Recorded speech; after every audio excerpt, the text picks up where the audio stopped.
بسم الله الرحمن الرحيم. الحمد لله والصلاة والسلام على رسول الله.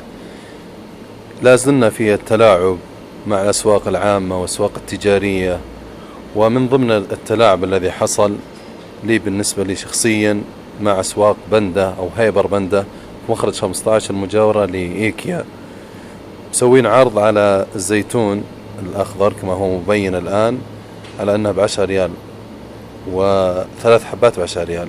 ثم انظروا المفاجأة لما جاءت قسيمة الأسعار التي حاسبت عنها، فوجئت بأن السعر كما هو، مسوين عرض على أنه ب10 ريال والسعر السابق 11.85 هللة.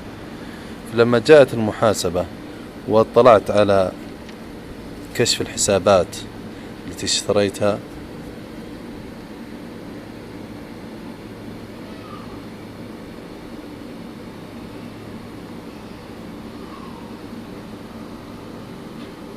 زيتون أسود شرايح، السعر 11.58 هللة، هم مسوين الآن هنا عرض نيش ب10 ريال.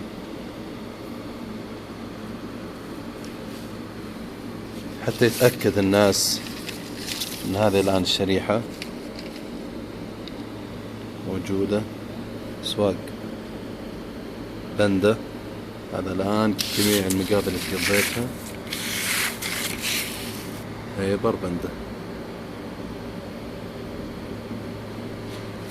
لازلنا الشعب ملعوب علينا في كل يوم، وأولها هيبر بندة التي مليئة بالكذب والدجل علينا، فلننتبه مواطنين وننتبه لهذه القضية. وأيضا أمر آخر لفت انتباهي أن المحاسب وضع الشاشة الأسعار تجاهه هو حتى لا أرى الأسعار، ثم بعد ذلك يفر الشاشة لدى المواطن ويقول له هذا الآن السعر المطلوب أن تحاسبه. حبيت أن أنبه إخواني المواطنين على هذا التلاعب الذي لازال موجود، وأي نزاهة؟ ليس هناك نزاهة، بل لا زالت الشركة تتمادى في اللعب على المواطن المسكين. السلام عليكم ورحمة الله وبركاته.